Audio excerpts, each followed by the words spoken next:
there's one word that's been hitting the headlines today, that's billionaires. Mumbai is now Asia's billionaire capital for the first time ever, surpassing China's Beijing, and ranks the third internationally after New York and London. In fact, from India to Hurun's top 10 cities, in fact, there's a new entrant from India to Hurun's top 10 cities with the highest billionaires. At number 9 is New Delhi for the first time again. Now, what does this mean for brand India? Who are these billionaires, dynasts or self-made, or is it more than what meets the eye? Mukesh Ambani and family, Gautam Adani and family, Cyrus S. Poonawalla and family, Shiv Nadar and family, Gopi Chand Hinduja and family are the top 5. Overall also, India added far more number of billionaires than China. India witnessed 94 new billionaires this year compared with 55 in China, according to the Hurun report, as India ranked globally the third after China and the United States. But as I said, we'll try and understand this also from various aspects as well as the lens of gender. The richest self-made women in the world 2023 report, released in 2023 by M3M Hurun itself, notes that there are 109 self-made women billionaires worldwide. Of them are from India. Biocon's founder Kiran Majumdar-Shaw, Nykaa's founder Falguni Nair, and Zoho's co-founder Radha Vembu in the last order. Also, as per the latest report, China has more women billionaires than India, and this is the latest report that I'm talking about. 7% of all billionaires in India are women. 7% of all the billionaires are women, while it's 22% in China. Similarly, 12% of all billionaires in Mumbai are women, while it's 22% in Beijing. Of all the billionaires in India, 57% are self-made. Over one-third of India's billionaires, 39 of them, are from the pharmaceutical industry. 27 billionaires are from the automobile industry, and while 24 are from the chemicals sector. I'm being joined right now by Dilip Cherian, the founder for Perfect Relations, Tehseen Poonawalla, political analyst, Sridhar Samudrala, who's a founder for Hecta, and Dr. Neville A. Mehta, who's a former CEO for Mumbai First. Thank you very much, all four of you, for joining us. Well, if I might just come first to Mr. Sridhar Samudrala. How do you look at this? How do you look at what's unfolding? How do you look at India's billionaire story? Thank you for the opportunity, first of all. And I would say that it's a purely reflection of our India's economic growth story, strong government, ease of doing business. I mean, this is only a beginning of the story, I would say. I mean, Mumbai just had 92 billionaires and adding 30% just this year. And at this pace, I'm sure, we will surpass London and New York in a couple of years. All right, Tehseen Poonawalla, how do you respond to that? We're going to be surpassing London and New York in a couple of years. I mean, as many dichotomies may underlie this billionaire story, but when you look at it broadly, how do you really look at it, first off? So I couldn't hear what he said because the studio audio, but first of all, I'm a capitalist, so I'm very happy that, there is progress being made. I'm not anti-capitalism, but I have a problem with what's happening today. While I do hope that my country does surpass most of the big countries in a big economy, why are more people migrating from India to London or New York? Why is nobody from there migrating here, except one odd person? Because of the growing inequality. I'm happy people are becoming billionaires. But the people who are becoming billionaires, at the same time, the population of people who are poor, who are jobless, who are unemployed has gone up tremendously. India is now the world's 5th largest economy, and I'm very proud of my country as the world's 5th largest economy. But in per capita income, we're 127th, and some analysts say 140th. We're way below. Why is this gap? The gap has widened in the last 10 years. You talk about women billionaires. Do you know the women participation in the labor force has fallen down? Do you know the NCRB data by the Home Minister says the highest number of suicides happened last year? This includes people who don't have jobs. Highest number last year.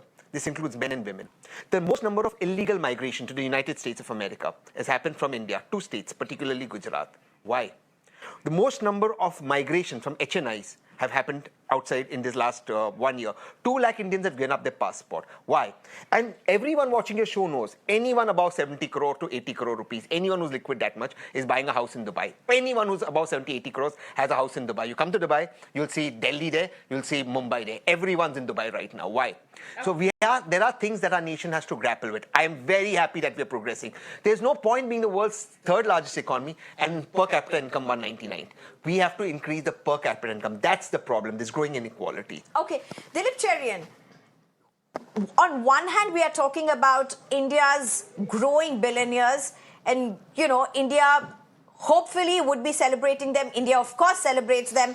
But this whole conversation about a growing divide and so many narratives, the government saying this divide is reducing, there are different studies that show different things. But at the end of the day, is this a news that only some should be enjoying, or is a privilege of some, or some who may be associated with some, they may get a large cake of it? But what is this to the larger India? The image of India across the world is the image of poverty. And I think the new image of a growing number of billionaires is something that will encourage people to look at India as an investment destination.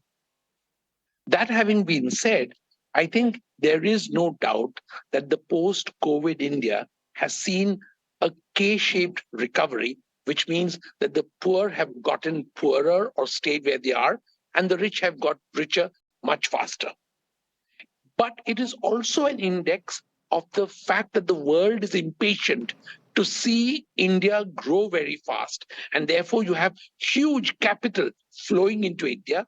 And as a result of that, there is much greater valuation for the kind of entrepreneurs that India is generating. I think the big message is that while we are flush with money, while the world is beating a path to our door, we should also take care of our poor.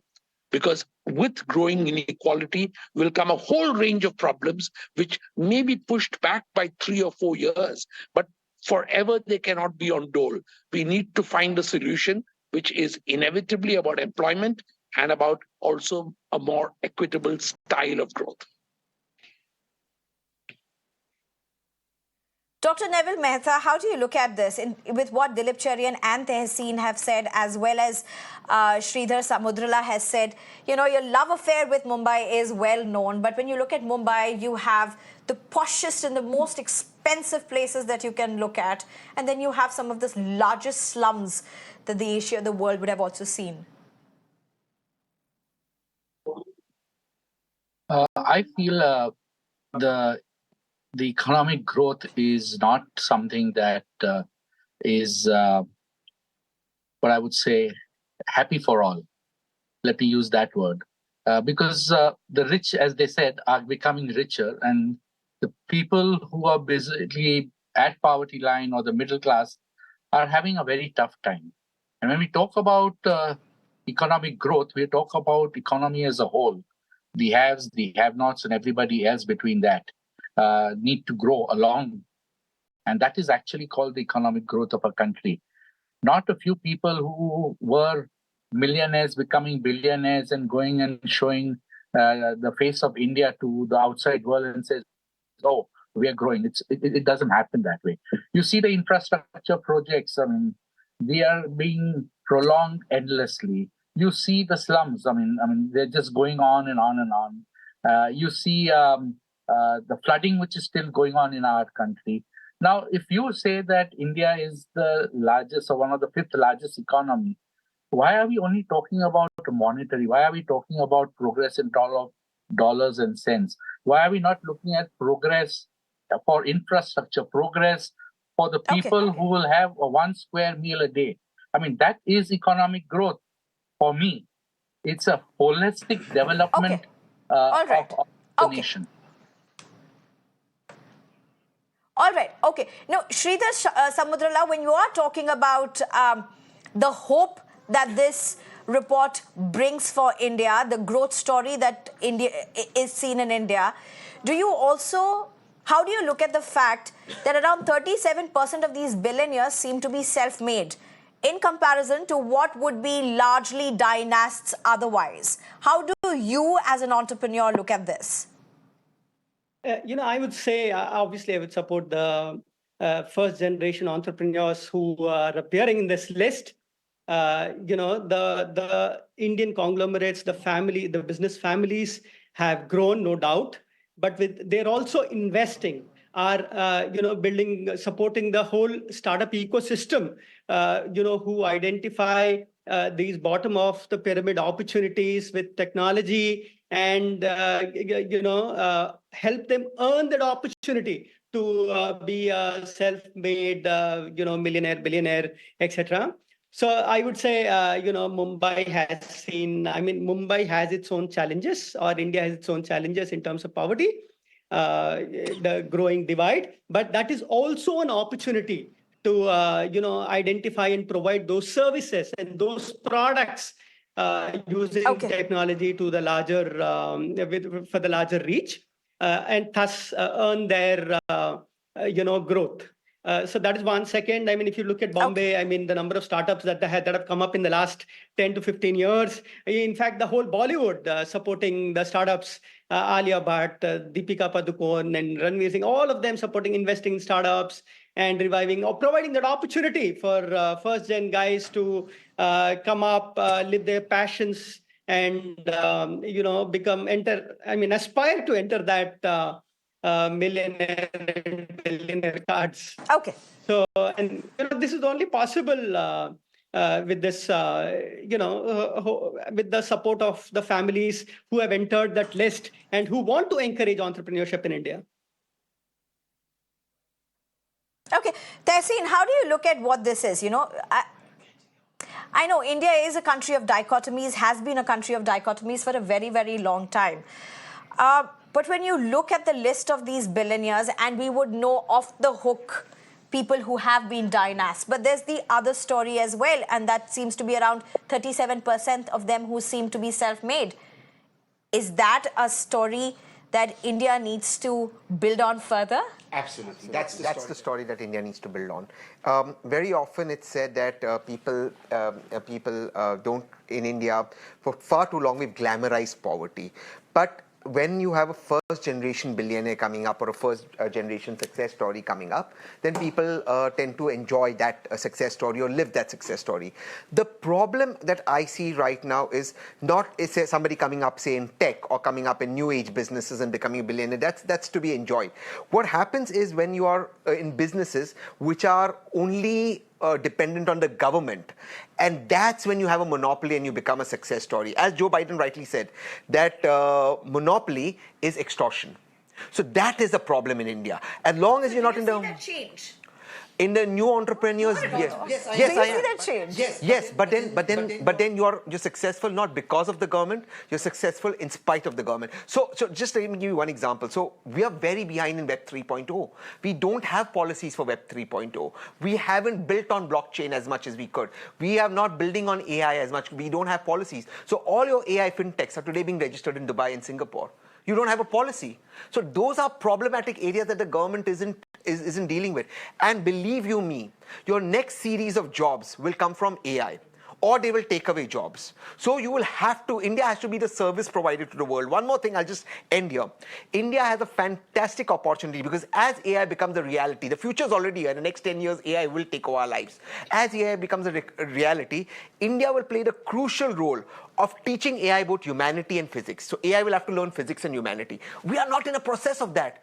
I just have a kid, 1 year old, you know that. I'm very worried that what do I teach my son that holds good in the next 20 years? Because currently what's there is not going to hold good. So we are not, the government hasn't planned for that, and that is the problem. That will be an impediment to us. All right, at 1 year old, that's a lot to plan for. But Dilip Cherian, coming to you, while we do say a lot that is happening in India has a foreign connect, it has a Dubai connect, or it has some other country connect. So many people who are wanting to go abroad, so many people who want to be able to do something abroad. My simple question is, with this list of billionaires that's emerging, and the kind of a gender disparity that seems to be within this list itself, what should India be looking at? Sneha, that's a big question, but it's across all aspects of our society. Whether you talk about women in the commanding heights of banking or even in the commanding heights of teaching, I think we really have a problem. We need to create an environment where women can reach the top. Women can get the bank loans they want. Women can access the market the way they want to. Women can attract the professionals, irrespective of their sex, in whatever they do. Because at the end of the day, creating women entrepreneurs begins at the home and then extends into their work life. And unless their work life My balances question, out Dilip, what Dilip, parents may have done for them. just to add to what you're asking, what's Beijing doing that Mumbai isn't doing? Why is Mumbai 12%, Beijing 22%? Why are other countries much higher than a 7% in India? I mean, how are women any different or any less in India? Is India inherently not enabling women despite all that is being said and done in terms of policies, in terms of opportunities? What's amiss? I think part of the reason is the very high levels of patriarchy, which prevent them from taking risks. So their parents, their husbands, whosoever surrounds them, the surround sound around women is not in favor of as much risk taking as the men can afford to. And that defines what makes an entrepreneur. I would say that is a big So are you saying that fundamental other Asian causation. countries like China or other Asian countries wouldn't have that patriarchy? I think other Asian countries have begun to get over that in many areas, and that is what helps. Okay, all right.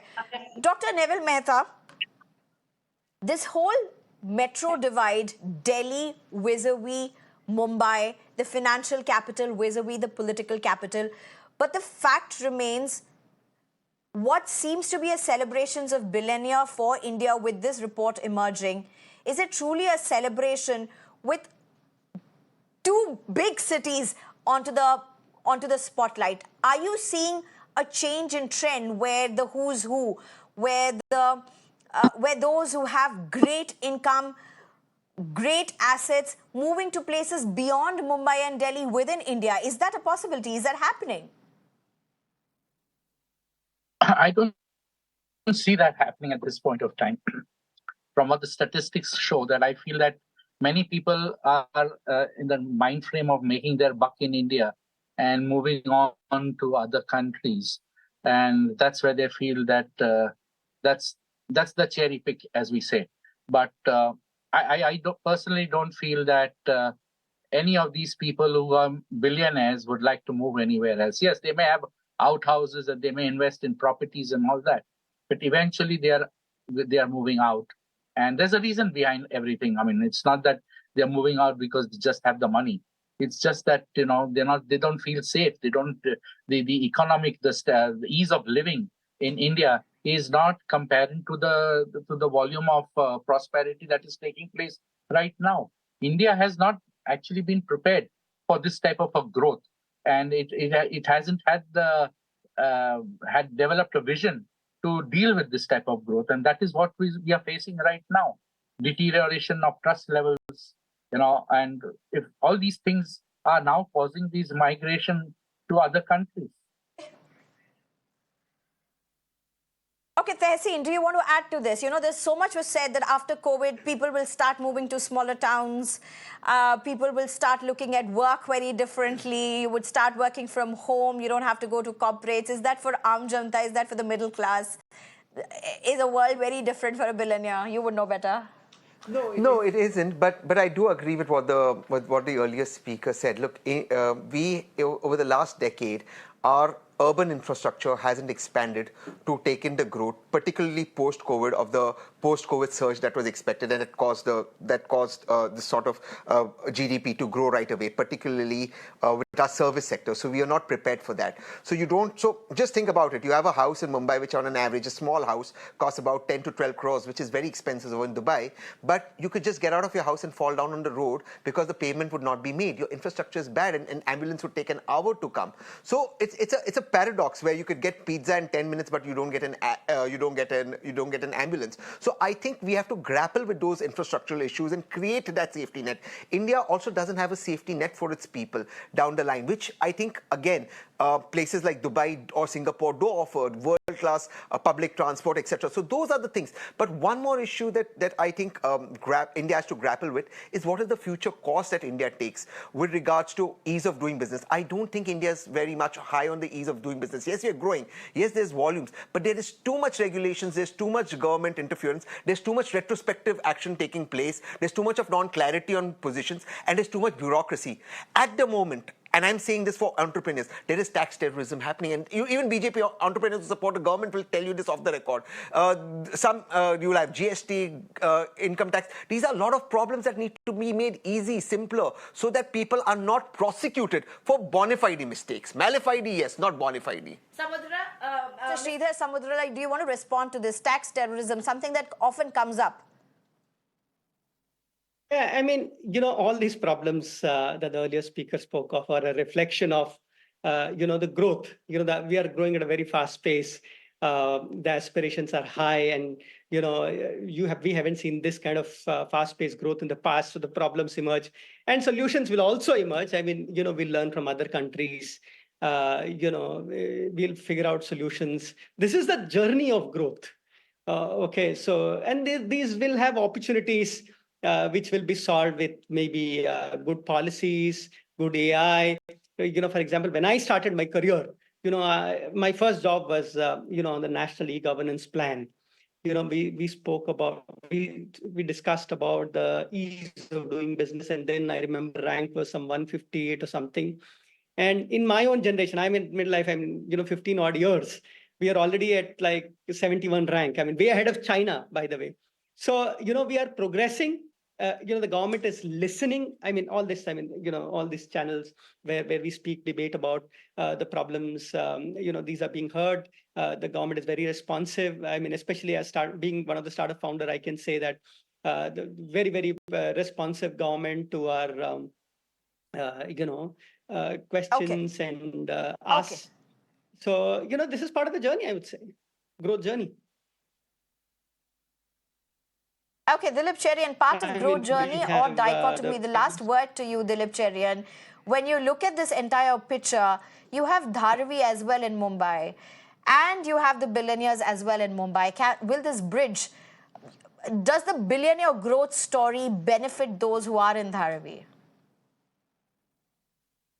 I think that the growth story of India has just begun. The second thing we have to keep in mind is that entrepreneurs are restless. And the third thing we have to keep in mind is that money can move across borders with great ease.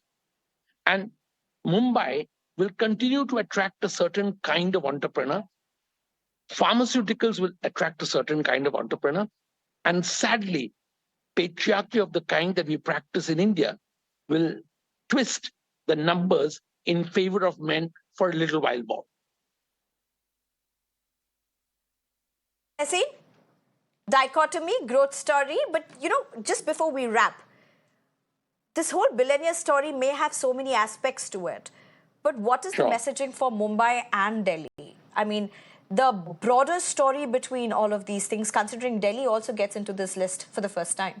Yes, so many congratulations to the Delhiites, though I'm quite sure on a lighter note, there are much more billionaires in Delhi, just not officially declared out there. But Look, two stories. I agree with Dilip. Women must have more access to loans, more access to infrastructure to create business, and we must create an infrastructure for them. And for the two cities, Mumbai and Delhi, we need to have a thrust on infrastructure, not for now, for the next 5 years. We need to plan for the next 30, 35 years ahead.